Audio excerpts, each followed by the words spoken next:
살며 꿈을 꾸는 삶 한 번 아니라 그리웠어. 내가 하나님의 자녀로 살며 오늘 찬양하고 예배하는 삶 복음을 전할 수 있는 축복이 당연한 것 아니라 은혜였어.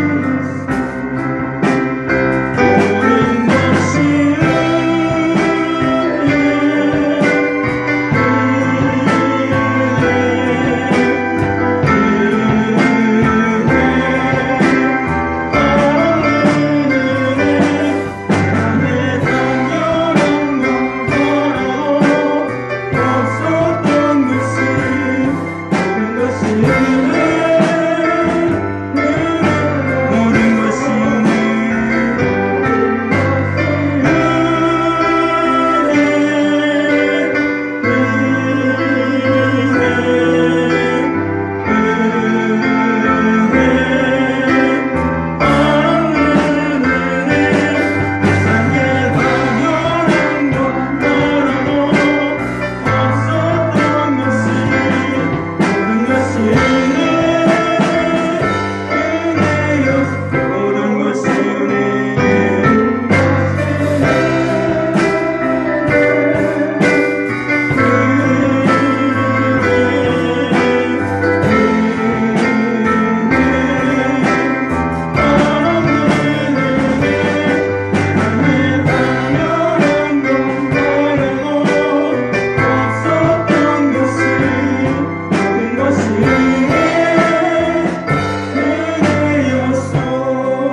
영광과 찬양과 존귀를 우리 하나님 아버지께 올려드립니다.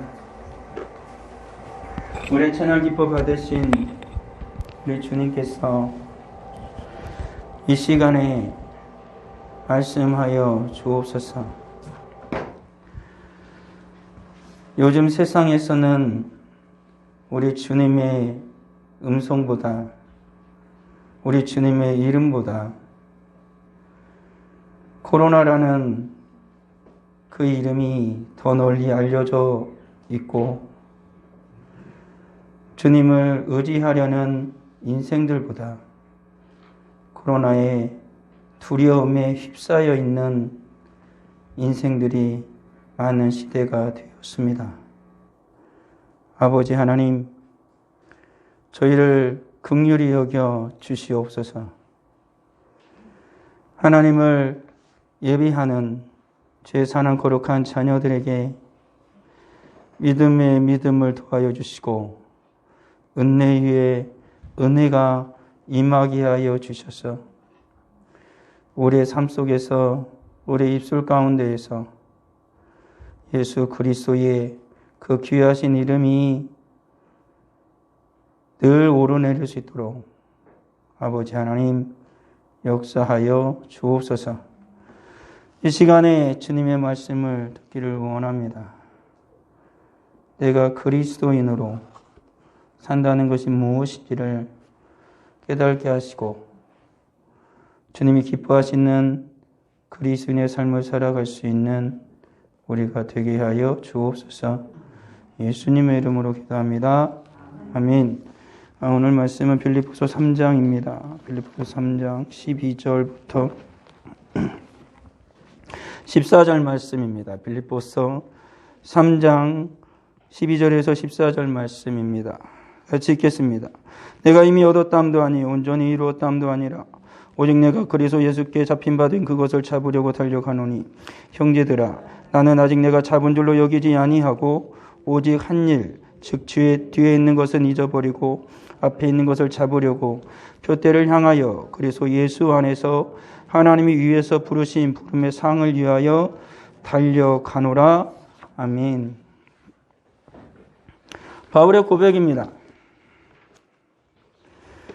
그가 지금 어떻게 살아왔고 앞으로 어떻게 살아갈 것인지, 그리고 지금 어떻게 살고 있는지에 대해서 명확하게 신앙의 고백을 하고 있는 것이지요. 바울은 이렇게 말하고 있습니다. 나는 예수 그리스도를 위해서 살아왔다. 나는 예수 그리스도의 십자가의 도를 위해서 살아왔다. 그리고 나는 예수 그리스도의 손에 붙잡힌 그 표대를 향하여 달려갈 것이다. 그리고 나는 지금 예수 그리스도의 표대를 향해 또 달려가고 있다. 내가 예전에 어떻게 했는지, 내가 예전에 얼마나 주를 위해 살았는지, 얼마나 주 영광에 살았는지는 이제는 말하지 않겠다. 지금 중요한 것은 이것인데 내가 지금 예수 그리스도를 위해 살고 있다는 것이다. 이거 꺼주세요. 모니터를 꺼주세요. 그냥. 네. 그런 것이죠. 금색 꺼요. 네. 그런 것이죠. 그러니까 우리의 삶이란 것이 바로 그런 것입니다.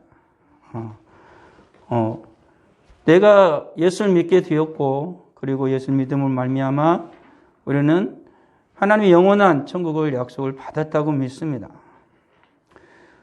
그럼 우리에게 지금 현재 중요한 건 뭐냐면 내가 예수를 믿어서 구원을 받았고 영원한 천국에 대한 소망이 있다라면 그럼 나는 지금 어떻게 살아야 하느냐라는 것이 가장 중요하다라는 사실을 잊어서는 안 되는 것이지요. 그리스도로 산다는 것, 그것은 쉬운 삶이 결코 아닙니다. 얼마든지 내 마음대로 내가 원하는 대로 살아갈 수 있는 것이 아니라 나는 늘 계획을 세우고 뜻을 세우지만 그대로 되어지는 것도 또한 아니라는 것이지요. 그리스도인, 그것은 어둠에서 빛으로 부름을 받은 이들입니다.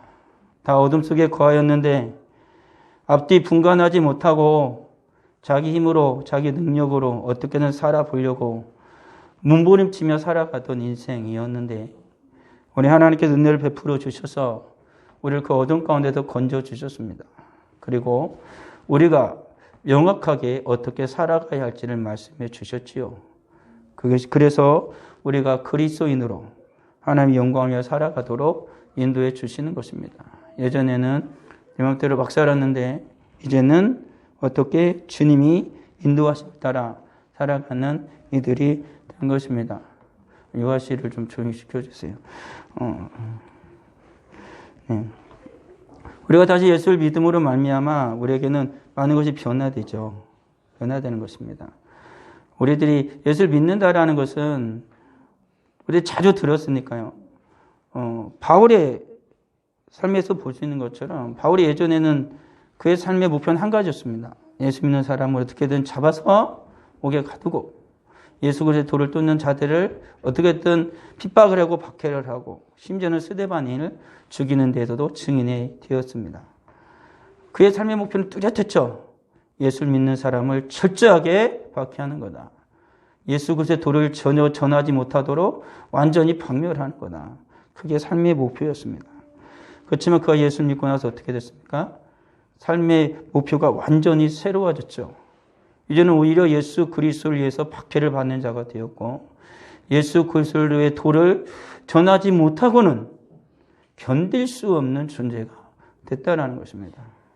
이게 그리스도인이라는 것이죠. 어둠에서 빛으로 옮겼다는 것은 나의 삶의 가치가 완전히 바뀌었다는 것을 말하고 있는 것입니다. 이제는 예전에 가던 길에서 완전히 돌이켜서 주님이 원하시는 새로운 길을 걸어가는 것이지요. 적당히 타협을 하면서 그래 내가 예수를 믿었으니까 이제는 좀 예수 믿는 흉내를 좀 내봐야 될까라는 것이 아니고 예수 믿는 흉내를 내는 게 아니고 그냥 예수를 믿는 것을 믿음대로 살아가는 것이다라는 것입니다. 성경은 우리에게 이렇게 말하고 있지 않습니까? 너는 새로운 피조물이 되었다라고 말합니다. 그렇기 때문에 새로운 피조물이 되었기 때문에 이제 새로운 가치를 가지고 살아가야 되는데 이제는 자기 부인과 주님이 주신 십자가를 지고 살아가야 된다라고 말하고 있다는 것입니다.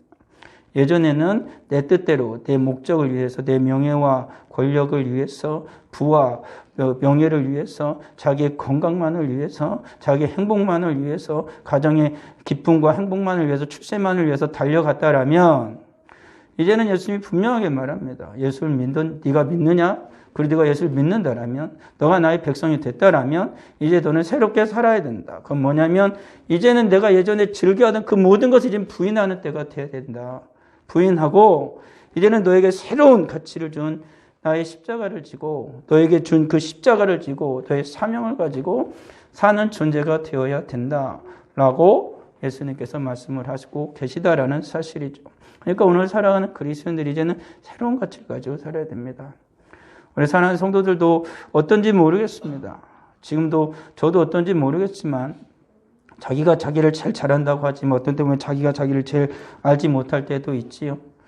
정말 내가 세상의 부와 명예와 권력을, 세상을 놓고 이제 그런 세상을 사랑하던 그 나를 부인하고 주님께서 내게 주어주신 그 십자가를 붙들고 살아가는 것인지, 아니면 아직도 그것을 저버리지 못한 채 부들부들 떨면서 주님의 십자가를 잡아야 될지, 아니 이걸 버려야 될지 아직도 고민하고 있는지 정확하게 알지는 못하겠습니다. 그러나 분명한 사실 한 가지는 성경에서 우리에게 말씀하고 있는데 그건 뭐냐면 그걸 버려라. 그리고 내가 너에게 준 십자가를 붙들고 살아라 라고 주님이 말씀하고 계시다라는 것이 중요한 것이지요. 그리고 우리 사랑하는 성도들은 지금까지 내가 어떻게 이 길을 걸어왔고 어떻게 살아왔는지는 모르겠으나 이제는 명확하게 주님 말씀하신 그대로 세상을 내려놓고 이제는 예수 그리스도의 십자가를 붙들고 주님께서 내게 보여주시는, 주님께서 내게 가라고 명령하시는 그 표대를 향하여 우리는 달려가야 한다라는 것입니다. 예수님의 손에 붙잡힌 그 표대를 향하여 달려가는 이들이 되어야 한다라는 것이지요. 그것이 바로 우리의 삶이 되어야 하는 것입니다. 세상을 향해 계속해서 달려가는 것이 아니라 이 세상의 악함의 그 모든 곳에서 어리석음을 향해 달려가는 것이 아니라 주님 앞에 기도하고 주님의 말씀을 묵상하면서 주님께서 내게 뭐라 말씀하시는지 주님의 음성을 듣고 주님이 가라는 곳을 향하여서 주님의 손에 붙잡힌 바 되어진 오늘 바울의 고백처럼 그 표대를 향하여 우리는 달려가는 이들이 되어야 한다라는 것이죠. 그런데 문제는 뭐냐면 우리들도 잘 아는 것처럼 내가 예수를 위해 한번 살아보려고 했습니다. 나도 정말로 목사님 말씀하는 것처럼 세상을 부인하고 나를 부인하고 예수를 위해서 주를 위해 한번 살아보려고 했는데 그게 뜻대로 되지 않습니다. 그런 것이죠. 누구는 왕년에 은혜 안 받아 받겠느냐. 너는 왕년에 주님을 향한 열심으로 살아보려고 했지 않았겠느냐. 그렇지만 인생은 그런 것이 아닌 것 같더라 라고 많은 이들이 이야기를 합니다. 그리고 주님의 사랑이 식어진 우리들의 마음속에서도 그러한 생각들이 나는 거죠. 인생은 그런 게 아닌 것 같다라는 것입니다. 하지만 성경은 우리에게 분명히 말하고 있지 않습니까? 우리 주님께서도 말씀하신 것처럼 나를 따라오려면 너희에게 박해가 있지 않겠냐라고 주님 말씀하셨습니다. 나한테도 하나님의 아들인 예수 그리스도 나를 또 박해를 했는데 너희들은 박해를 않겠느냐. 너희들도 박해를 할 것이다. 너희들도 박해를 받을 것이다 라고 주님이 친히 말씀하셨다라는 것입니다. 그러니까 그리스도로 살아가면은 박해가 있습니다.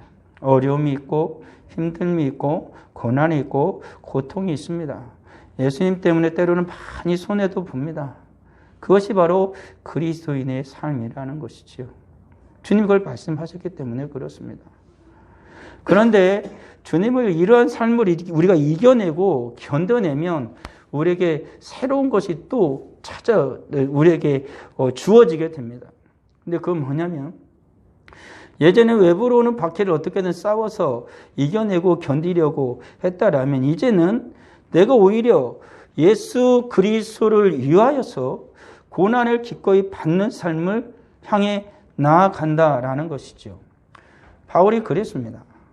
그가 예수를 믿으니까 갑자기 그를 죽이려고 하는 모든 무리들이 그에게 계속 달려왔죠.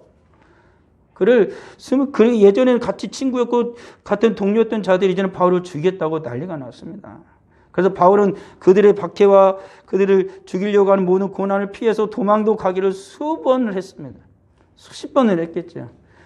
그런데 나중에는 바울의 고백을 보게 되어지면 이제 내가 주를 위하여 하나님을 위해서 죽기도 각오했다라고 말을 하는 거죠. 나는 기꺼이 주님을 위해서 이제는 고난을 받겠다. 많은 사람들이 바울을 말리기도 했습니다. 고난을 향해 가는 바울을 향하여 야 가지 마라 너 가면 죽을지도 모른다 라고 바울에게 말했지만 바울은 나는 주님께서 맡기신 일이 있으니까 나는 기꺼이 죽어도 좋으니까 나는 주님이 가라는 그 길을 주님의 손에 붙잡힌 그 표대를 향하여 가겠다라고 그는 기꺼이 고난을 향해서 나아갔던 것이지요. 어떻게 보면 그리스도인의 삶이 바로 이런 것입니다. 이후에 잠깐 또 말씀드리겠지만 바울이 이렇게 가능했던 것은 뭐냐면 예수 그리스도의 십자가를 참으셔서 하나님의 보좌편의 영광의 자리에 앉는 것처럼 바울도 그걸 그대로 믿었던 것이죠. 그래서 바울도 얘기하는 게 아닙니까? 우리가 지금 당하는 고난은 우리가 앞으로 받을 영광과 절대 비교할 수 없다라고 말을 하고 있는 것이지요. 이 세상에 살아가는 인생들도 자기가 이 세상에 취할 영광을 위해서 명예를 위해서 권력을 위해서 얼마나 많은 고난을 견뎌냅니까? 수많은 사람들의 가십거리가 되어줘도 그 모든 것을 다 참아내고 이겨내지 않습니까?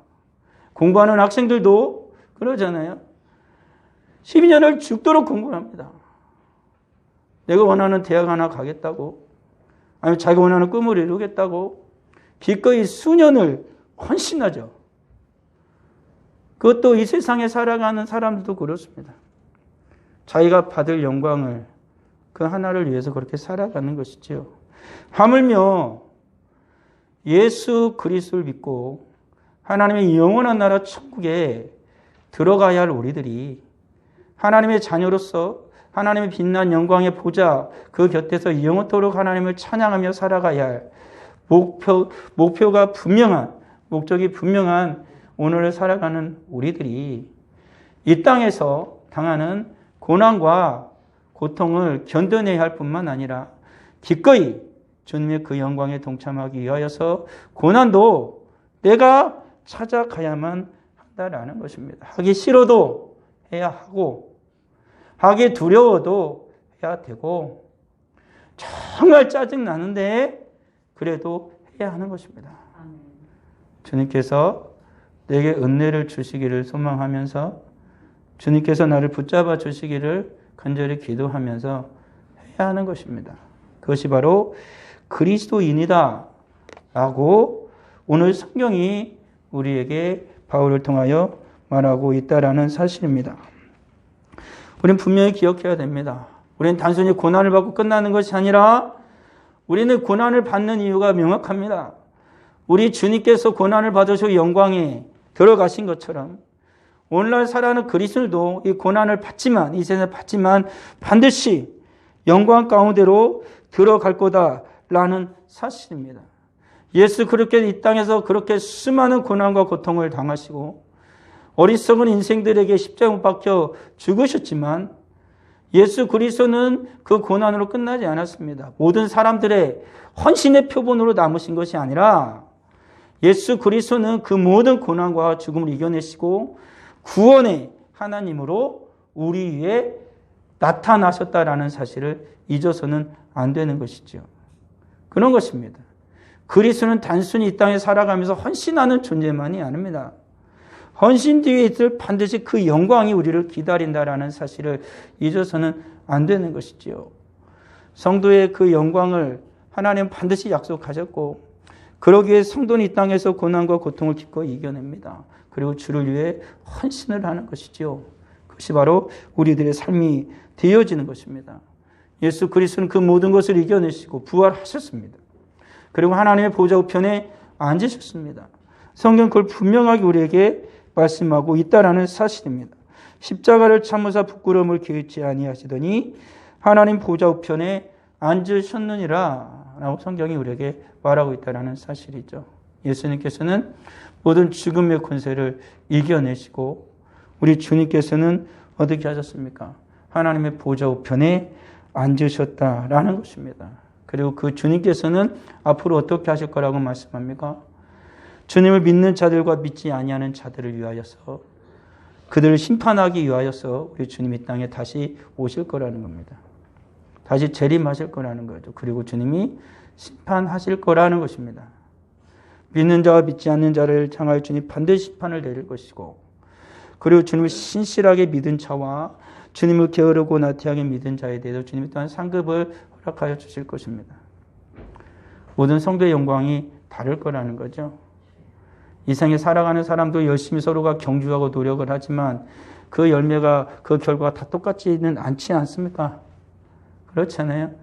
하물며 주님을 섬기며 살아가는 성도의 삶도 그 열매가 다 똑같지 않습니다. 그 영광이 다 똑같지 않습니다. 성경 분명히 다르다라고 말하고 있지요. 어차피 천국 가는 거 그냥 적당히 예수 믿다 살아가면 천국 갈 수 있겠지. 그럴 수 있습니다. 그런데 우리는 그렇게 살면 안 됩니다. 여러분은 어차피 인생 사는 거 대충 살지 좋은 집이 뭐가 필요하고 좋은 음식이 뭐가 필요하고 내 새끼가 뭐 잘 되든 못 되든 그지로 살든 그냥 세상에서 유력한 인사로 살든 그냥 한평생 그냥 알아서 살겠지. 이렇게 생각하며 살아가는 사람은 하나도 없지 않습니까? 그렇지 않습니까? 조금 더 좋은 거 먹고 싶고 조금 더 따뜻한 집에서 살고 싶고 그래도 내 새끼들은 좀 잘 됐으면 좋겠고 그래서 내가 좀 더 노력을 하고 열심을 내는 거 아니겠습니까? 이 세상에 살면서도 그렇게 살아가는데 주님의 나라를 위해서는 대충 살아가려고 한다면 내가 예수를 믿는 하나님, 내가 믿음으로 살게 해주십시오. 내가 좀 더 따뜻한 집에 살고 싶고 좋은 집에 살고 싶고 내 자녀를 좀 더 잘 되길 원하는데 이 세상의 명예와 권력만을 추구하면서 그렇게 살아가는 것이 아니라 정말 우리 주님의 영광을 위해서 그렇게 살아가는 내가 되게 해달라고. 행여나 이렇게 열심히 살아가다 고난과 고통이 올 수도 있는데 그 이겨내게 해달라고. 주님의 영광을 위해서. 이 땅에서 살다 잘 사는 것도 중요한데 그보다 내게 더 중요한 건 우리 자녀에게 더 중요한 건 하나님의 영광의 나라에서 주님을 비우며 정말 잘 살고 싶다고. 주 앞에 그렇게 기도하면 우리 하나님이 나쁜 하나님도 아닌데 안 돼. 넌 세상에서 넌 절대 그렇게 잘 살면 안 돼. 넌 무조건 고난과 고통을 받고 너는 무조건 뼈 빠지게 고생을 해야 돼. 이러진 않을 거 아닙니까? 고난과 고통은 당연히 성도에게 찾아옵니다. 세상이 예수 믿는 사람을 정말 싫어하잖아요. 지금도 보십시오. 좀 예배를 드릴만 하니까 이 세상이 얼마나 악합니까? 벌써 못 나오는 이유가 있어요. 나오시는 분은 좀 괜찮으면 나오는데 이게 너무 빡세면 안 나옵니다. 못 나가게 하는 거죠, 세상이. 문자가 왔어요. 30%로 줄었어요, 30%. 뭐 하자는 건지는 잘 모르겠지만, 그래도 이렇게 강압적으로는 하진 않습니다. 다 이유가 있겠지요. 세상은 자기 이속을 따라 다 돌아갑니다. 그것에서 그리스도인들이 거기 살아가는 거예요. 우리 믿음과 신앙을 지키기 위해서 살아가는 거예요. 이게 우리의 삶인 것입니다. 그러니까 처절한 싸움이 때로는 있어요. 순풍에 돛단 것처럼 봄의 꽃향기처럼 아름다운 인생으로 살아가는 그리스도인의 날들이 있는가 하면 매섭고 차가운 그 바람이 내가 옷깃을 그렇게 여며도 그 뼛속까지 시려오는 그런 고통이 찾아올 때도 있다는 것이죠. 오늘 살아가는 우리들은 그 모든 것을 다 견뎌내야 됩니다. 꽃향기 나는 봄날이라고 해서 게을러져서도 안 되는 것이고요. 뼈를 시리게 하는 그 고통이 찾아온다고 해서 굴복해서도 안 됩니다. 우리에게는 우리를 도와주시는 성령 하나님이 계시기 때문에 그런 거죠. 우리를 도우시는 주님이 계시기 때문에 그렇다라는 사실을 잊어서는 안 되고 그 주님을 우리는 더욱 믿으며 살아가야 됩니다. 오늘과 같은 이 상황 속에서 우리를 계속 혼란스럽게 하잖아요. 예배 한번 드리는 것도 너무 세상이 이제 방해합니다. 예전에는 예배를 너무 잘 드리니까 예배 드릴 때 졸기하고 딴 생각하게 하고 막 그렇게 방해하더니 이제는 예배 자체도 못 드리게 하려고 온갖 술수를 다 부리지 않습니까?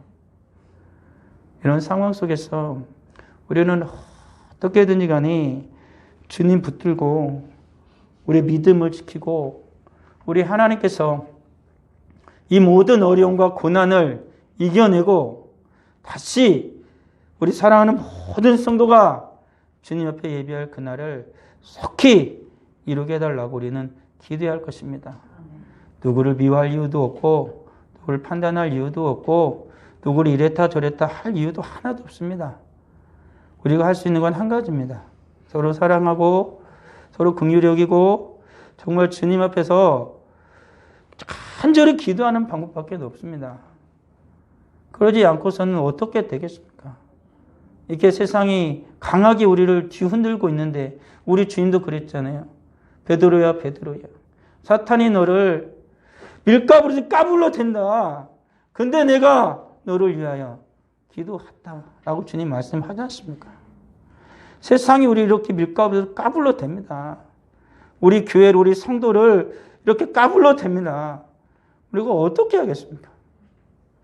내가 뭘 할 수 있습니까?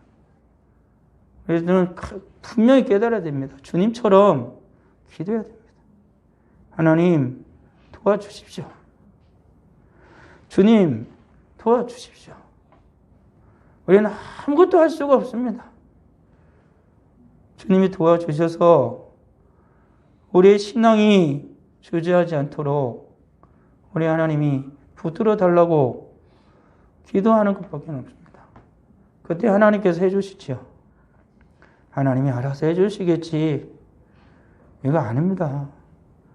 어떤 때는 하나님이 알아서 해주신 때도 정말 많아요. 우리가 찬양 것처럼 은혜로 내가 봄이 오라고 해서 오는 거 아니잖아요. 주님이 알아서 봄이 오게 하고 여름이 오게 하고 비도 내려주고 햇도 줍니다. 그렇지만 때로는 우리가 하나님 앞에 간절히 기도해야 이루어 주시는 때가 있는 거 아닙니까? 지금이 바로 그런 때 아니겠습니까? 이 고난의 긴 터널을 지나가는 이때 언젠가 끝나긴 하겠지요. 그렇지만 끝나지 않을 수도 있지 않겠습니까? 어떤 이 고난의 터널의 끝을 보지 못하고 죽어간 이들이 얼마나 많습니까? 그러게 우리는 주님 앞에서 이 고난의 끝이 오기를 기도해야 됩니다. 힘써서 주님도 말씀하신 것처럼 시험에 들지 않게 깨어 기도하라고 말씀하신 것처럼 때로는 금식과 기도 외에는 이런 이유가 나갈 수 없다라고 주님이 그렇게까지 말씀하신 것처럼 때로는 주님 앞에 힘쓰고 있어서 기도해야 할 때도 있는 거죠. 우리 사는 성도들이 이 고난의 때에 내가 무엇을 할 것인지 그리스도인으로서 주님은 기꺼이 나를 위해 십자가에 죽기까지 하셨는데 바울은 진짜 교회의 고난을 위해 주님의 영광을 위해서 그리스도의 남은 고난을 자기 몸에 채운다고까지 했는데 그럼 나는 어떻게 해야 되나? 이 고난의 시절에 나는 무엇을 할 수 있을까? 라는 것을 이때쯤은 성도가 스스로 그리스도인이 스스로 이제는 찾아보아야 할 때가 아닌가라는 그런 마음이 드는 것이지요. 찾아오는 것만 이겨내는 게 아니라 이제는 내가 기꺼이 고난을 찾아서 주님 앞에 나를 드림으로 말미암아 주님이 이 고난의 때를 내 사랑하는 이들이 조금이라도 빨리 면할 수 있다라면 기꺼이 감당하리라. 그래야 되지 않겠는가라는 겁니다. 사랑하는 자녀를 위해서 엄마 아빠가 기꺼이 그 고난을 찾아서라도 감당하는 것처럼 우리가 이제는 주님을 위해서 주님의 교회와 사랑하는 우리 형제 자매 성도를 위해서 그래야 하지 않겠나라는 마음이 드는 것이지요. 우리 주님께서 이렇게 살아가는 성도들에게 절대 홀로 두지 않고 성령을 보내주십니다. 성령 하나님을 우리에게 보내주셔서 도와주십니다. 성령의 역사를 경험하고 싶은 가장 빠른 방법은 한 가지라 그럽니다. 모든 책을 읽어보고 성경을 봐도 한 가지밖에 없습니다. 그건 기도하는 거다. 하나님 앞에 간절히 기도하면 하나님이 살아계신지 살아계시지 않은지도 보여주고 성령의 능력을 경험도 하게 해주고 정말 성령의 인도하심도 받게 해주는 것이지요. 저의 삶도 그런 것 같습니다. 기도하지 않고 나태해지면 머릿속에 드는 생각이란 건 다 딴 생각, 잡생각입니다. 5만 가지 생각이 들어와서 게으름과 나태함을 어떻게 하면 피우고 어떻게 하면 꾀를 피울까 이 생각밖에 안 들지 않습니다. 기도하면 기도가 안 될 때도 많죠. 그러면 한 가지 계속 싸웁니다. 사탄과 싸우죠. 악과 싸우죠. 내 생각 기도하려고 그러면은 이놈의 이 사탄은 얼마나 교묘한지 내 머릿속에 또 이상한 생각들을 계속 넣어주죠.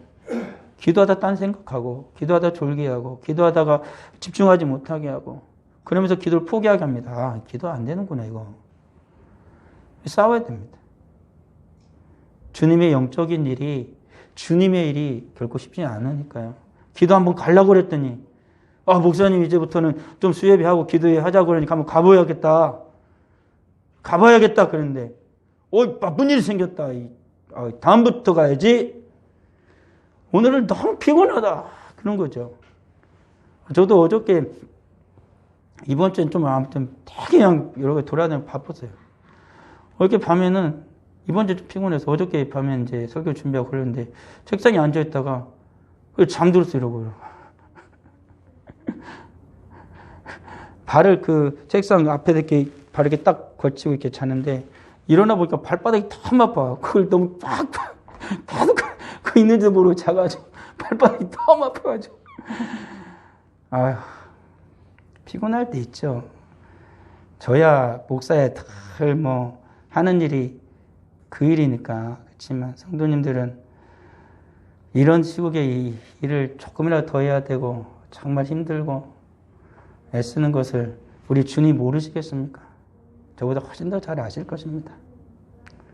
그래도 이런 때 주님이 이런 나를 보시겠죠. 여러분들을, 그렇게 사는 여러분들을. 그때 주님 삶을 들어보시면 될 것 같습니다. 하나님, 내가 이렇게 살고 우리가 다 이렇게 사는데 지금 어떻게 해야 되죠? 그럼 주님께서, 선하신 주님께서 말씀해 주시지 않겠습니까? 그래서 살아가야 성령을 보내주십니다. 그리고 주님이 우리 약속을 해주시지요. 하나님의 영광 가운데 모두 다 들어가게 할 것이고 주님이 원하시는 겁니다. 주님의 영광에 우리가 모두가 동참하기를. 고난으로 끝나는 게 아닙니다. 힘들고 어렵지만 기도하고 힘들고 어렵지만 주의 말씀을 묵상하고 힘들고 어렵지만 주님을 위해 헌신하면 주님께서 반드시 그 가운데 하나님의 영광을 옷 입혀주십니다.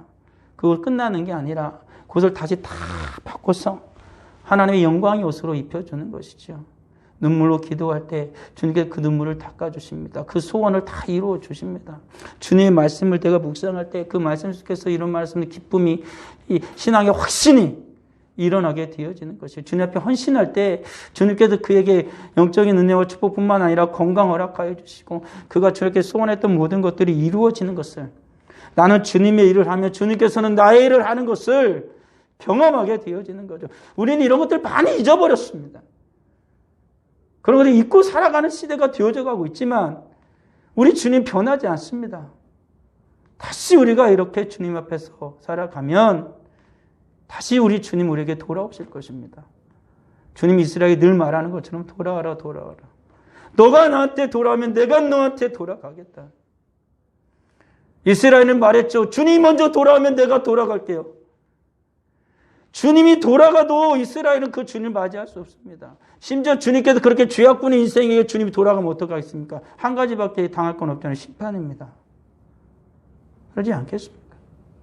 구원받은 우리가 새롭게 주님 앞에서 변화되어지면 우리 주님이 우리 가운데 찾아오셔서 주님 모든 선한 것으로 반드시 갚아주실 것입니다. 이 어려운 때에 내가 할 수 있는 게 뭘까? 그것은 하나님을 더 열렬하게 찾는 겁니다. 그러면 하나님께서 더욱더 강하신 팔로 우리를 도우시고 인도해 주실 것입니다. 기도하겠습니다. 아버지 하나님 은혜를 감사합니다. 바울은 주님을 믿고 나서 고난이 찾아왔고 주님을 깊이 경험한 그는 이제 기꺼이 고난을 찾아갔습니다. 주님은 그러한 바울을 거저두지 아니하셨고 그의 고난이 찾아올 때마다 그에게 피할 길을 내어주셨고 그가 고난을 기꺼이 찾아가 그의 생명을 드리고자 할 때 우리 하나님은 그의 생명을 기뻐 받아 주셨습니다. 인생이라는 것이 한번 왔다가 그리고 이 세상에 살다가 돌아갈 터인데 내가 어떻게 살다 어디로 갈 것인지는 고민하길 바랍니다. 원합니다. 그리고 내가 어디로 갈 건지 확실히 안다라면 어떻게 살아가야 할지를 이제는 주님 앞에서 결단하기를 원합니다. 하나님, 어렵습니다. 힘듭니다. 이렇게 말하기 전에 하나님, 주님을 붙잡게 해달라고, 내 믿음 잃지 않게 해달라고, 모든 자들이 어렵다고 하지만 주님의 기쁨이 충만하게 해달라고, 주님의 영광이 나를 붙들어 주시도록 오히려 하나님을 향하여 감사함으로 붙들고 기도할 수 있는 주의 사랑하는 거룩한 성도들이 다 되게 하여 주옵소서. 주 앞에 귀한 예물을 드립니다. 11조의 예물을 드립니다. 감사 예물 드립니다. 성경헌금을 드립니다. 건축헌금을 드립니다. 정한헌금을 드립니다. 드린 모든 손길 하나님 기억하여 주시고 주님께서 100배로 갚아 주시옵소서. 아버지 하나님, 오늘날 우리에게 필요한 것이 무엇인지요? 어려움과 고난의 때에 이 모든 것을 이겨낼 수 있는 것이 무엇인지요? 오직 주님의 능력이 아니고서는 이겨낼 수 없음을 고백하오니 주님의 은혜를 힘입을 수 있는 그곳에서 주님을 찾게 하시고 주님의 도움을 받고 승리할 수 있는 우리 모두가 되게 하여 주옵소서. 2021년도가 얼마 남지 않았습니다. 이번 주 지나고 다음 주는 마지막 주인데 아버지 하나님, 주님께서 도와주셔서 예배를 맡고 있는 모든 악한 세력들이 물러가게 하시고 제 사랑하는 성도 기도를 맡고 있는 어둠의 세력들이 굴복하게 하시고 주를 위해 기꺼이 헌신하기를 원하나 맡고 있는 모든 상황들을 주님께서 변화시켜 주시옵소서. 그래 하나님 앞에 온전히 영광을 올려드릴 수 있는 주의 사는 거룩한 자녀들이 다 되게 하여 주옵소서. 예물과 함께 우리를 받으신 하나님을 찬양하옵고 예수님의 이름으로 기도합니다. 아멘.